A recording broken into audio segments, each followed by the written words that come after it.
Tuvo 5 hijos deformes con su propio padre, el secreto más oscuro jamás revelado entre los Amish de Estados Unidos. En medio de las verdes llanuras de Pensilvania, entre campos bien cuidados y el constante sonido de las ruedas de carruajes sobre caminos de tierra, se ocultaba una perturbadora realidad que permaneció escondida durante décadas. Nuestra historia comienza en el verano de 1962, cuando una joven Amish de 16 años llamada Sarah Staltzfus desapareció repentinamente de la comunidad del condado de Lancaster. Lo que nadie sospechaba era que Sarah no había huido, como se pensó en un principio, sino que había sido ocultada por su propio padre, Jacob Staltz, en una cabaña aislada, escondida en lo más profundo de la propiedad familiar, lejos de las miradas curiosas de la comunidad. Jacob, un viudo de 42 años que había perdido a su esposa durante el nacimiento de su 6º hijo 3 años antes, había sido transformado por esa tragedia. Antes era respetado por su devoción religiosa y su arduo trabajo en la carpintería local. La comunidad Amish de Lancaster era conocida por su aislamiento deliberado del mundo moderno. Vestían ropa sencilla, rechazaban la electricidad y los automóviles, y vivían de acuerdo con tradiciones centenarias que priorizaban la familia, el trabajo manual y la fe. Ese aislamiento creó el ambiente perfecto para que secretos tan oscuros permanecieran enterrados durante generaciones. Las primeras sospechas surgieron en 1967, cuando la partera local Ruth Miller fue llamada de urgencia a la propiedad de los Staltzfus. Al llegar encontró a Sarah, entonces de 21 años, en trabajo de parto avanzado, y lo que presenció esa noche la atormentaría por el resto de su vida. El niño que nació presentaba alarmantes características, con una cabeza desproporcionadamente pequeña, ojos muy separados y dedos fusionados. Algo estaba mal en esa familia, declaró Ruth años después, pues Sarah parecía más una prisionera que una madre, y Jacob estaba allí no como un abuelo expectante, sino como un hombre vigilando su propiedad. En la cabaña también había otros 2 niños pequeños con rasgos similares, lo que revelaba una perturbadora repetición de anomalías. Las marcas de la consanguinidad eran evidentes: problemas cognitivos, malformaciones faciales, dificultades motoras y, en algunos casos, graves problemas cardíacos. Lo que Ruth no sabía era que aquel ya era el 3er hijo nacido de esa unión prohibida, pues los otros 2, ocultos de la comunidad, presentaban condiciones aún más severas. En la comunidad Amish no era raro que primos se casaran debido al aislamiento poblacional, pero una unión entre padre e hija representaba una transgresión imperdonable, incluso dentro de ese sistema cerrado. El obispo local, Eli Yoda, mantenía un estricto control sobre los matrimonios para evitar uniones demasiado cercanas, pero jamás supo de la situación de Sarah. La cabaña donde vivía estaba a casi 2 kilómetros de la casa principal de los Staltzfus, profundamente oculta entre densos árboles, y Jacob la había construido años antes como supuesto cobertizo de almacenamiento. La estructura sencilla y lúgubre tenía solo 2 habitaciones, una para dormir y otra que servía de cocina y sala. Las pequeñas ventanas, cubiertas con telas oscuras, mantenían el interior sombrío incluso durante el día. Los otros hijos de Jacob, 2 varones y 2 mujeres, habían sido enviados a vivir con familiares en comunidades Amish de Ohio e Indiana, poco después de la muerte de su madre, lo que eliminó posibles testigos y preguntas sobre el paradero de Sarah. Cuando alguien le preguntaba por la desaparición de su hija, Jacob respondía vagamente que la había enviado a ayudar a una tía enferma en otra comunidad. Una explicación aceptada sin mayor cuestionamiento, como era costumbre entre los Amish, que valoraban la privacidad familiar por encima de casi todo. La partera Ruth, tras presenciar las condiciones en las que vivía Sarah, se encontró frente a un dilema moral. Por un lado, revelar lo que había visto significaba traicionar la confianza depositada en su labor. Por otro, guardar silencio equivalía a consentir el sufrimiento continuo de aquella joven madre y de sus hijos. El segundo capítulo de esta oscura historia se desarrolla en 1970, cuando Sarah Staltzfus dio a luz a su 4.º hijo en condiciones aún más precarias. Para entonces, su cuerpo mostraba señales evidentes del desgaste producido por embarazos consecutivos y por una vida de encierro. Con apenas 24 años parecía tener el doble de su edad, con el cabello prematuramente canoso y una mirada permanentemente vacía. Ruth Miller, la partera que había asistido en el nacimiento anterior, decidió romper su silencio de forma cautelosa. Sin acudir directamente a las autoridades ni al obispo Amish, comenzó a visitar la cabaña periódicamente, llevando comida, ropa para los niños y medicinas básicas. Aquellas visitas discretas le permitieron documentar poco a poco la situación. El cuarto hijo de Sarah, un niño al que Jacob llamó Elum, nació con problemas aún más graves que sus hermanos. Sus piernas estaban arqueadas en ángulos imposibles, sufría una deformidad facial severa, que dificultaba su alimentación, sus dedos estaban fusionados como pequeñas garras, y su respiración se acompañaba de un silbido constante, señal de complicaciones pulmonares. La comunidad científica ya conocía bien los efectos de la consanguinidad. En la década de 1970, diversos estudios demostraban cómo la reproducción entre parientes cercanos incrementaba dramáticamente la probabilidad de que genes recesivos problemáticos se manifestaran en forma de múltiples condiciones congénitas. En el caso de los niños Stoltzfus, el patrón de deformidades coincidía exactamente con lo esperado en casos de incesto entre progenitor e hija, y cada nuevo nacimiento parecía presentar problemas más graves que el anterior. Era como presenciar en tiempo real una cruel demostración de los peligros genéticos que nos enseñaban en la escuela de enfermería. Pero en niños inocentes, dejó escrito Ruth en sus notas personales halladas décadas después. Los tres mayores, Isaías, de 8 años, Rebeca, de 6, y Daniel, de 3, mostraban distintos grados de deterioro. Isaías, el primogénito, padecía serias dificultades cognitivas y apenas podía formar frases completas a su edad. Rebeca presentaba una curvatura anormal en la columna y problemas de visión que la dejaban casi ciega, mientras que Daniel sufría crisis epilépticas frecuentes que, sin tratamiento adecuado, debilitaban progresivamente su sistema nervioso. Jacob mantenía a sus hijos completamente aislados del mundo exterior. Nunca asistieron a la escuela Amish local, jamás participaron en los servicios dominicales ni en las reuniones comunitarias. A todos los efectos, aquellos niños no existían oficialmente, no había registros de nacimiento, ni tarjetas de vacunación, ni documentación que probara su existencia. Ruth descubrió que Jacob justificaba su comportamiento con una interpretación distorsionada de las escrituras. En sus notas, menciona que él citaba con frecuencia pasajes bíblicos sobre la pureza del linaje y la obediencia al Padre como si se tratara de la obediencia a Dios. Esta manipulación religiosa resultaba especialmente efectiva con Sarah, que había crecido aprendiendo a no cuestionar jamás la autoridad paterna. Con el paso de los años, la cabaña donde vivían se fue deteriorando. El techo dejaba pasar la lluvia. El frío penetraba por las grietas de las paredes durante los rigurosos inviernos de Pensilvania, y todos los niños dormían juntos, en un único colchón de paja sobre el gastado suelo de madera, mientras Sarah ocupaba una pequeña cama en la esquina opuesta. Jacob rara vez pasaba la noche en la cabaña. Regresaba a la casa principal, donde mantenía la apariencia de un viudo devoto a la comunidad. La dieta de la familia era precaria, basada principalmente en lo que Jacob llevaba durante sus visitas irregulares: pan, papas y, de vez en cuando, leche y huevos. Los hijos mayores mostraban claros signos de desnutrición, con extremidades delgadas y vientres distendidos. Sarah intentaba compensar la escasez cultivando un pequeño huerto detrás de la cabaña durante los meses cálidos, pero su salud debilitada limitaba lo que podía producir. El invierno de 1971 fue particularmente severo en el condado de Lancaster. Tormenta tras tormenta de nieve aisló aún más la ya remota cabaña de los Stoltzfus. Durante casi 3 semanas Jacob no pudo llegar al escondite debido a la nieve profunda, y cuando finalmente lo logró, encontró muerto al pequeño Elim, cuyo frágil cuerpo no resistió el frío extremo ni la falta de alimento adecuado. En lugar de informar la muerte o buscar un entierro apropiado, Jacob simplemente envolvió el cuerpo del niño en una manta y lo enterró detrás de la propiedad, bajo un viejo roble. No hubo ceremonia ni lápida, ni reconocimiento oficial de que Elim hubiese existido. Ruth, que tampoco había podido visitar la cabaña por las condiciones climáticas, quedó horrorizada al descubrir lo ocurrido.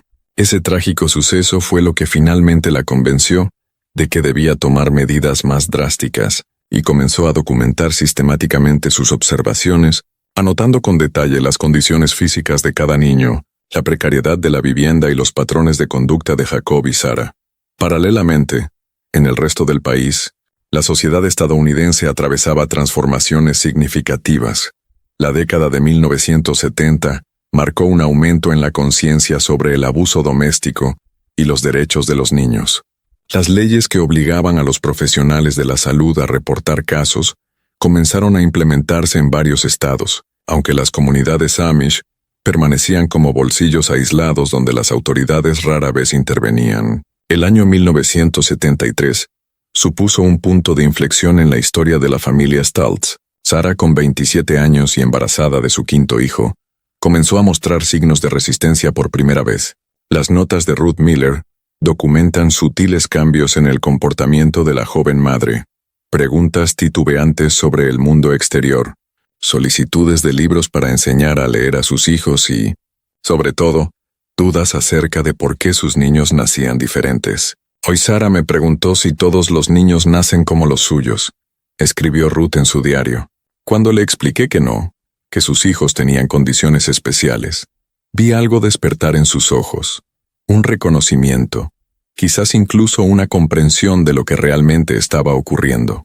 La creciente conciencia de Sarah coincidió con cambios en la dinámica familiar. Isaías, el hijo mayor, que ya tenía 11 años, empezó a mostrar comportamientos agresivos hacia su abuelo y padre. A pesar de sus limitaciones cognitivas, el niño parecía posicionarse instintivamente como protector de su madre y de sus hermanos menores durante las visitas de Jacob. En una comunidad donde la historia y las tradiciones se transmitían de forma oral, Sarah creció con un conocimiento limitado sobre la reproducción humana y la herencia. Su educación formal había terminado a los 14 años, como era costumbre entre los Amish, y los temas relacionados con la intimidad rara vez se discutían abiertamente. Esa falta de conocimiento facilitó la manipulación que Jacob ejerció durante años. Consciente de esta vulnerabilidad, Ruth empezó a educar discretamente a Sarah utilizando un lenguaje sencillo y analogías con la cría de animales, algo familiar en el contexto Amish. Ruth fue explicándole poco a poco a Sarah los peligros de las relaciones consanguíneas, diciéndole que del mismo modo que no se deben cruzar caballos de la misma sangre porque las crías nacen débiles, lo mismo ocurre con las personas. Cuando padres e hijos tienen descendencia, los pequeños nacen con problemas. El quinto embarazo de Sarah resultó aún más complicado que los anteriores, pues a los 7 meses desarrolló un cuadro grave de preeclampsia, con hinchazón extrema, intensos dolores de cabeza y visión borrosa. Ruth comprendió la gravedad de la situación e insistió a Jacob en que Sarah necesitaba atención hospitalaria, advirtiéndole que si no recibía cuidados adecuados tanto ella como el bebé, podían morir, y que ni siquiera él podría ocultar 2 muertes a la comunidad. A regañadientes, Jacob permitió que Ruth la llevara a un pequeño hospital en York, a unos 40 kilómetros de distancia, ordenándole que usara el apellido de soltera de su difunta madre y se presentara como una viuda Amish. Aunque Ruth aceptó esta mentira, vio en la hospitalización una oportunidad para documentar oficialmente la situación. En el hospital, los médicos quedaron alarmados al encontrar no solo la preeclampsia, sino también desnutrición crónica, fracturas mal consolidadas en brazos y piernas, anemia severa y cicatrices de partos anteriores que desmentían la historia de una viuda primeriza. El Dr. Martin Reynolds, obstetra a cargo, registró en un informe confidencial que se trataba de un embarazo de alto riesgo, agravado por una posible situación de maltrato prolongado, recomendando una evaluación social y seguimiento tras el alta. En un momento a solas, mientras Ruth completaba formularios, el médico le preguntó a Sarah si estaba segura en su hogar o si alguien la estaba dañando a ella o a sus hijos. En ese instante algo se quebró dentro de ella, pues los años de miedo la habían mantenido en silencio, pero las conversaciones con Ruth y la preocupación genuina del médico le hicieron vislumbrar la posibilidad de otra vida. El parto fue inducido prematuramente debido a los riesgos para su salud, y la niña que nació, a quien llamó en silencio Hope, pesó apenas 1,8 kilos y mostró graves anomalías congénitas, entre ellas una fisura palatina, extremidades desproporcionadamente cortas y problemas respiratorios severos. Convencido de estar frente a un caso de consanguinidad, el Dr. Reynolds ordenó pruebas genéticas básicas que confirmaron sus sospechas. pues el patrón de homocigosidad era consistente con lo esperado en un incesto entre progenitor e hija. Aunque los análisis eran limitados en los años 70, los marcadores hallados bastaron para alarmar profundamente al equipo médico. Durante los 10 días de hospitalización, Sarah comenzó a construir una relación de confianza con la trabajadora social del hospital, Martha Klein. Mientras la pequeña Hope luchaba por su vida en la unidad neonatal, Sarah por primera vez se sintió escuchada y validada. En conversaciones fragmentadas empezó a revelar detalles de su vida en cautiverio. El otoño de 1973 trajo vientos de cambio al caso Staltz. Mientras Sarah y su recién nacida permanecían bajo cuidados médicos, comenzó a gestarse una investigación silenciosa. Martha Klein había contactado al sheriff del condado de Lancaster, William Decker, compartiendo la preocupante información obtenida de Sarah. Decker, un hombre de 58 años con décadas de experiencia en el trato con comunidades locales, incluidos los Amish, enfrentaba un dilema delicado. Por un lado, las acusaciones eran extremadamente graves. Por otro, la intervención en asuntos Amish rara vez era bien recibida y podía complicar la investigación. Debemos proceder con extrema cautela, advirtió Decker a Martha. Los Amish prefieren resolver sus problemas internamente. Si llegamos a la propiedad con patrullas y uniformes, corremos el riesgo de no encontrar nada. Jacob será alertado y podría esconder pruebas o incluso huir con los niños. La estrategia diseñada fue meticulosa. Decker contactó al obispo Eli Yoda, no para revelar sus sospechas sobre Jacob, sino para discutir asuntos generales sobre el bienestar infantil en la comunidad. Durante la conversación mencionó casualmente el nombre Staltz, observando cuidadosamente la reacción del líder religioso. Jacob ha sido un hombre reservado desde que perdió a su esposa, comentó el obispo. Permanece fiel a nuestras costumbres, pero rara vez participa en reuniones comunitarias. Sus hijos mayores fueron a vivir con parientes y su hija Sarah fue enviada a Ohio hace años, según recuerdo. Esta confirmación de que el obispo creía la historia fabricada por Jacob resultó crucial. Significaba que la comunidad Amish no estaba al tanto ni encubría los crímenes, lo que facilitaba la intervención de las autoridades sin enemistarse con todo el grupo religioso. Ruth Miller, la partera que había documentado el caso durante años, finalmente entregó sus diarios y notas a las autoridades. El material incluía fechas aproximadas de nacimiento de los niños, descripciones detalladas de sus condiciones físicas y un mapa cuidadosamente dibujado que señalaba la ubicación de la cabaña escondida en la propiedad de los Staltz. El 17 de octubre de 1973, un equipo discreto compuesto por el sheriff Decker, 2 agentes vestidos de civil, un médico del condado y Martha Klein, se aproximó a la propiedad. Para evitar sospechas utilizaron un vehículo común en lugar de patrullas oficiales y aparcaron a considerable distancia, completando el resto del trayecto a pie. Lo que encontraron en la cabaña confirmó sus peores temores. Isaías, Rebeca y Daniel vivían en condiciones deplorables. El olor a orina y mojo impregnaba el ambiente. Los niños vestían ropa sucia y desgarrada, y no había juguetes, libros ni ningún tipo de estímulo apropiado para su desarrollo. El único mobiliario, además de las camas, era una mesa de madera inestable con 3 bancos desiguales. El Dr. Howard Garrett, el médico que acompañaba al equipo, realizó exámenes preliminares en el lugar y sus notas describieron: los 3 menores muestran claros signos de negligencia médica prolongada. El mayor, Isaías, tiene una grave infección dental no tratada. La niña Rebeca presenta una curvatura espinal que, sin intervención, probablemente la dejará completamente incapacitada en pocos años. El más pequeño, Daniel, presentaba heridas abiertas en las piernas, posiblemente debidas a una deficiencia de vitaminas. La operación había sido planeada para coincidir con el momento en que Jacob estuviera en el pueblo vendiendo muebles artesanales en el mercado semanal. Cuando regresó a última hora de la tarde, fue interceptado por Decker y sus ayudantes en la entrada de la propiedad. Su reacción al ser confrontado resultó reveladora. En lugar de mostrar sorpresa o indignación, simplemente bajó la cabeza y dijo: «Así que al fin lo descubrieron». Durante el interrogatorio inicial en la comisaría de Lancaster, Jacob intentó justificar sus actos con una mezcla distorsionada de principios religiosos y necesidades personales. «Después de que mi esposa murió, necesitaba a alguien que me cuidara en la casa», declaró. Sarah era la mayor. Era su responsabilidad. Los niños sucedieron. No lo planeé. Cuando le preguntaron por qué había mantenido todo en secreto, respondió: sabía que no lo entenderían. Nuestros caminos son diferentes a los suyos. Nosotros mantenemos unidas a nuestras familias, cuidamos de los nuestros. Este intento de ocultarse tras las prácticas culturales fue rápidamente rechazado tanto por las autoridades como por la propia comunidad Amish. El obispo Eli Yoda, al ser informado del caso, declaró de manera inequívoca: ese no es nuestro camino.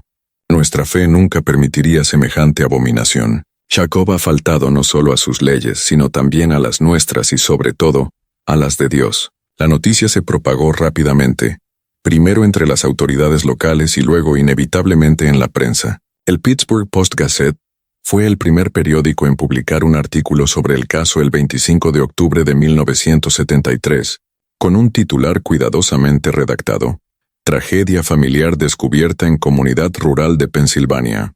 El artículo evitaba mencionar directamente a los Amish, pero la ubicación geográfica hacía evidente la referencia para los lectores locales. La reacción pública fue de horror e indignación. Las cartas enviadas al editor expresaban desde conmoción y compasión por las víctimas, hasta críticas a las autoridades por no haber descubierto antes el caso. Algunas voces más extremas incluso cuestionaban el derecho de las comunidades Amish a mantener su aislamiento, argumentando que éste facilitaba el encubrimiento de abusos. Para Sarah, que aún se recuperaba en el hospital junto a su recién nacida, los acontecimientos representaban una tormenta emocional. Por primera vez en 11 años estaba libre del control de su padre, pero enfrentaba un futuro completamente incierto. Con 27 años, sin educación formal más allá del 8º grado, con 4 hijos con necesidades especiales y sin habilidades para el mundo moderno, sus perspectivas eran sombrías. Fue entonces cuando Martha Klein, que había desarrollado un fuerte vínculo con Sarah, asumió la responsabilidad de guiarla en esta etapa de transición. ¿Qué deseas para tu futuro, Sarah?, y le preguntó con suavidad. La joven madre respondió con inesperada determinación: quiero que mis hijos estén conmigo. Quiero que puedan ver el sol todos los días, aprender a leer y no volver a tener miedo jamás. El juicio de Jacob Stoltzfus en marzo de 1974 marcó un precedente importante en el sistema judicial de Pensilvania. Fue uno de los primeros casos de incesto parental, con pruebas tan extensas que llegó a juicio en el estado, y sin duda, el primero que involucraba a un miembro de la comunidad Amish. La sensibilidad cultural del caso exigió precauciones especiales.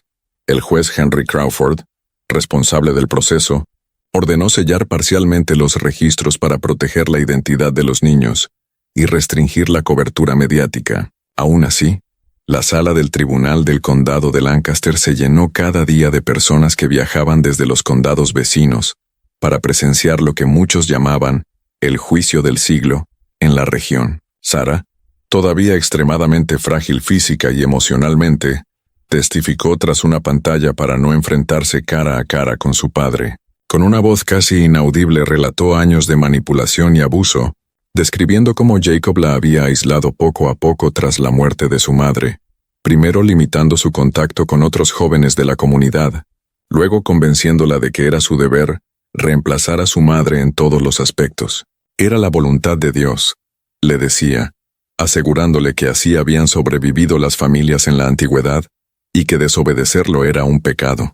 El testimonio médico resultó devastador para la defensa. El Dr. Reynolds y el Dr. Garrett presentaron pruebas fotográficas y detallados informes sobre las condiciones de los niños, mientras que el Dr. Benjamin Harris, genetista de la Universidad de Pensilvania convocado como perito, explicó en términos accesibles cómo la consanguinidad parental aumenta dramáticamente los riesgos de defectos congénitos. En una unión entre personas no emparentadas, el riesgo de problemas genéticos graves es de aproximadamente un 3 a 4%. En uniones entre primos hermanos sube a un 5 a 7%. Pero en casos de incesto entre padre e hija como este, explicó Harris, el riesgo se dispara a un 30 o 40%, con una tendencia a aumentar con cada generación consecutiva. La defensa de Jacob, consciente de la imposibilidad de negar los hechos frente a la evidencia, se centró en cuestionar su competencia mental y en alegar influencia religiosa. Su abogado, Theodore Weiss, Argumentó que el aislamiento cultural de los Amish y la interpretación distorsionada de las escrituras habían creado una realidad alternativa en la que Jacob no comprendía plenamente la inmoralidad y la ilegalidad de sus actos. Esta estrategia fracasó cuando exmiembros de la comunidad Amish testificaron que, lejos de tolerarse, el incesto era considerado una de las transgresiones más graves, mencionada explícitamente en los sermones como una abominación. Tras apenas 6 horas de deliberación, el jurado regresó con un veredicto unánime, culpable de todos los cargos, incluidos relación inapropiada con una menor, secuestro, privación ilegal de la libertad y negligencia infantil. El juez Crawford lo sentenció a 40 años de prisión sin posibilidad de libertad condicional, asegurando de hecho que pasaría el resto de su vida encarcelado. Al dictar la sentencia, pronunció unas palabras que serían citadas en manuales de derecho durante décadas. Este tribunal reconoce y respeta la diversidad religiosa y cultural de nuestra nación. Sin embargo, hay líneas que no pueden cruzarse en nombre de ninguna creencia o tradición. La protección de los niños contra el abuso trasciende todas las diferencias culturales y representa un valor universal que este tribunal tiene el deber sagrado de defender. Para Sarah y sus hijos, el final del juicio marcó el inicio de un viaje igualmente desafiante. La pequeña Hope, con 6 meses de edad, seguía en estado frágil, necesitando múltiples cirugías para corregir su fisura palatina y los problemas congénitos de corazón. Isaías, Rebeca y Daniel, tras pasar meses en hogares temporales durante el juicio, finalmente se reunieron con su madre, Martha Kleene, que se había convertido en una defensora incansable de la familia. Ayudó a Sarah a establecerse en una pequeña casa en las afueras de York, lo suficientemente lejos de Lancaster para evitar el estigma, pero lo bastante cerca para mantener cierta conexión con la cultura Amish, que seguía siendo parte de su identidad. Un fondo de asistencia se creó a través de la iglesia menonita local, lo que permitió a Sarah recibir apoyo económico mientras aprendía a desenvolverse en el mundo moderno. A los 28 años obtuvo su licencia de conducir, algo impensable en su vida anterior, y comenzó clases para completar su diploma de secundaria. Los hijos Stoltzfus enfrentaban enormes desafíos. Los 4 necesitaban terapias intensivas, física, ocupacional, de lenguaje y psicológica. Isaías, con 12 años, tenía el equivalente cognitivo de un niño de 5 o 6, pero demostraba una sorprendente aptitud para la música. Rebeca, parcialmente ciega, desarrolló un notable talento para la escultura en arcilla, utilizando el tacto para compensar su limitada visión. Daniel, aunque seguía sufriendo convulsiones ocasionales, respondió positivamente a los nuevos anticonvulsivos de la época. En 1976, 3 años después de su liberación, Sarah fue invitada a compartir su historia en una conferencia sobre abuso infantil en la Universidad de Temple, en Filadelfia. Con la ayuda de Martha, preparó un breve discurso cuyo mensaje fue sencillo pero poderoso. Me enseñaron que el mundo exterior era peligroso y que solo dentro de nuestra comunidad encontraríamos protección. Aprendí que cuestionar la autoridad era pecado. Ahora sé que el silencio también puede ser pecado. Mis hijos pagaron el precio de lo que no se dijo, de lo que nadie quiso ver. Hoy hablo por ellos y por todos los niños que aún viven en las sombras del silencio. El caso Stoltzfus condujo finalmente a cambios significativos en las leyes de Pensilvania relacionadas con la obligación de reportar sospechas de abuso infantil. En 1977, la llamada Ley SARS amplió la lista de profesionales obligados a denunciar señales de abuso, incluyendo a parteras, clérigos y maestros de escuelas comunitarias, cerrando vacíos legales que habían permitido que el caso permaneciera oculto durante tanto tiempo. Para la comunidad Amish, el caso representó un momento de autorreflexión. Aunque mantuvieron su deseo de separación del mundo moderno, muchas comunidades implementaron controles más rigurosos sobre el bienestar infantil. El obispo Eli Yoda, profundamente afectado por no haber percibido lo que ocurría literalmente ante sus ojos, estableció visitas regulares a todos los hogares con niños en su congregación. La última hija de los Stoltzfus, Hope, murió en 1980 a los 7 años debido a complicaciones cardíacas congénitas.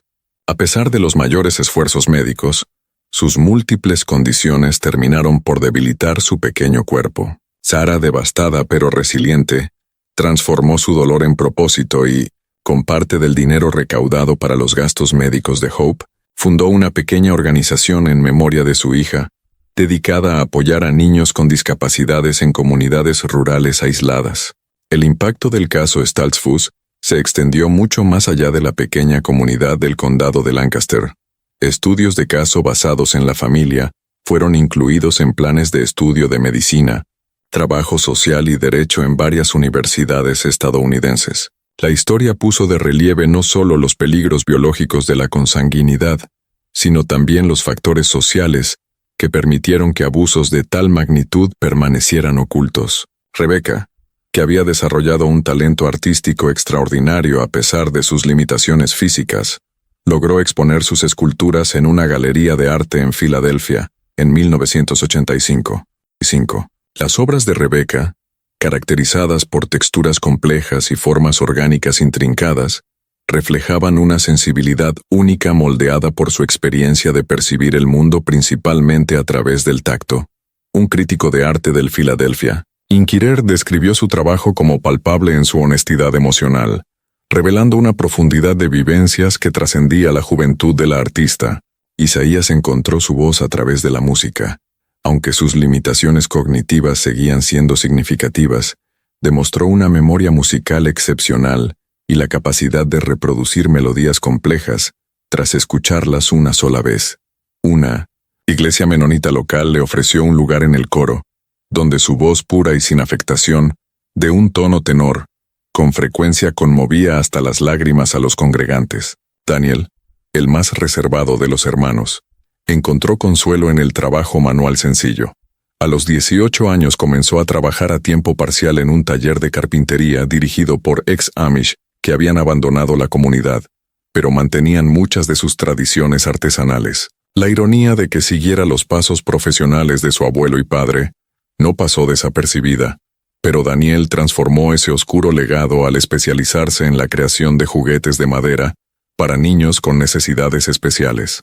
Sarah Stoltz completó su GED, equivalente al bachillerato, en 1978 a los 32 años, y 2 años después, se matriculó en cursos nocturnos en el York Community College, centrándose en desarrollo infantil. Su experiencia personal, combinada con esa formación académica, la transformó en una consejera valiosa para otras supervivientes de abuso. En 1983, 10 años después del descubrimiento del caso, la periodista Ellen Burroughs, del Washington Post, buscó a Sarah para un reportaje retrospectivo y encontró a una mujer transformada, segura de sí misma, articulada y profundamente comprometida con la protección infantil. El artículo resultante, De la oscuridad a la defensa, el viaje de Sarah Stoltz, recibió una nominación al premio Pulitzer ese mismo año. Nunca estaré completamente libre de las sombras del pasado, confesó Sarah a Burroughs durante la entrevista. Pero he aprendido que cargar con estas sombras no significa ser definida por ellas. Cada vez que ayudo a otra familia a reconocer señales de abuso, cada vez que veo a mis hijos lograr algo que parecía imposible años atrás, siento que un poco más de ese peso se levanta. El legado del caso Stoltzfus también se manifestó en cambios dentro de los procedimientos médicos. El Hospital de la Universidad de Pensilvania implementó en 1985 un protocolo diseñado específicamente para identificar posibles casos de consanguinidad, basado en las observaciones documentadas por los médicos que atendieron a Sarah y a sus hijos. El llamado Protocolo de Lancaster fue posteriormente adoptado por hospitales de todo el país. Jacob Stoltzfus murió en prisión en 1991, a los 71 años, sin haber demostrado jamás un verdadero arrepentimiento por sus crímenes.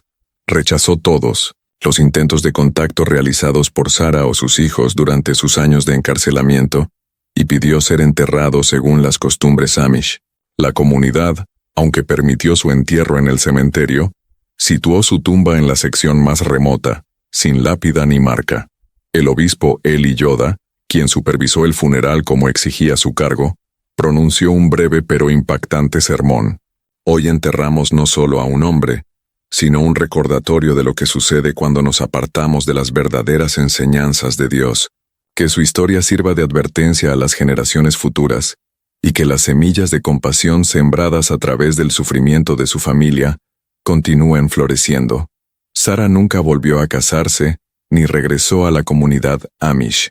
Encontró su lugar en lo que los Amish llaman el mundo inglés, el mundo exterior, aunque mantuvo ciertos valores de su crianza, como la sencillez, el trabajo duro y la fe, esta última transformada en una espiritualidad más personal y menos dogmática. Cuando Isaías murió en 1995, a los 33 años, debido a complicaciones cardíacas similares a las que habían arrebatado la vida de su hermana menor, Sara volvió a enfrentarse al dolor, pero también reafirmó su compromiso con el propósito que había dado sentido a su vida. Sara enfrentó el dolor una vez más con la misma fuerza silenciosa que siempre la caracterizó. El funeral, distinto al servicio tradicional Amish, incluyó música, grabaciones de Isaías cantando los himnos que amaba y emotivos testimonios de quienes habían sido tocados por su dulzura y musicalidad. El caso Staltz sigue siendo un punto de referencia en los estudios sobre el aislamiento cultural y sus riesgos potenciales. Sociólogos y antropólogos citan con frecuencia esta historia al discutir el delicado equilibrio entre el respeto a la autonomía cultural y la necesidad de proteger universalmente los derechos humanos, especialmente de los más vulnerables. En 1998, para conmemorar el 25º aniversario del descubrimiento del caso, la Universidad de Pensilvania organizó un simposio titulado Más allá de los muros del silencio. Lecciones del caso Staltz. Sara, entonces de 52 años, fue la oradora principal. Su ponencia, a la que asistieron profesionales de la salud, trabajadores sociales, autoridades y estudiantes, recibió una ovación de pie que duró varios minutos. La historia de mi familia no es solo de trauma y sufrimiento, concluyó Sara en su discurso. También es una historia sobre la capacidad humana de renovarse, sobre comunidades que pueden reconocer fallas y trabajar para corregirlas, sobre sistemas que pueden evolucionar para proteger mejor a los vulnerables y, sobre todo, sobre el poder transformador de la verdad, por dolorosa que sea. Rebecca y Daniel, los dos hijos sobrevivientes, estuvieron presentes aquella noche. Rebecca, ya una artista consolidada cuyas obras exploraban los temas de la resiliencia y la transformación, y Daniel, que dirigía un pequeño taller especializado en juguetes adaptados para niños con discapacidades. Ambos encarnaban el mensaje de su madre, que incluso de las circunstancias más oscuras pueden surgir la belleza y el propósito. Aunque el caso Staltz ocurrió hace más de 50 años, sigue resonando en los debates contemporáneos sobre aislamiento cultural, derechos de la infancia y el papel de las comunidades en la protección de sus miembros más vulnerables. La ley SARS de Pensilvania fue posteriormente ampliada y adaptada en varios otros estados, fortaleciendo las redes de protección infantil en todo el país. Para quienes estudian el fenómeno de la consanguinidad, la familia Staltz ofrece uno de los casos mejor documentados sobre los efectos físicos, psicológicos y sociales de las uniones incestuosas a lo largo de múltiples embarazos.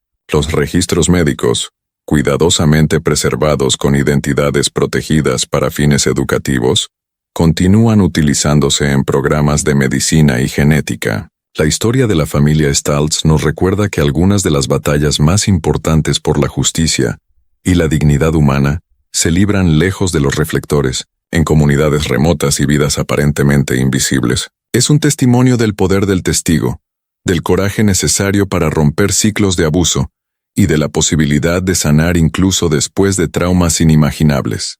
Como diría Sara en su última entrevista pública, poco antes de su muerte en 2015, mi esperanza es que nadie más tenga que vivir lo que nosotros vivimos. Pero para quienes aún están atrapados en situaciones similares, quiero que sepan que hay un camino fuera de la oscuridad, que hay personas dispuestas a ayudar y que existe una vida plena y significativa, más allá del abuso.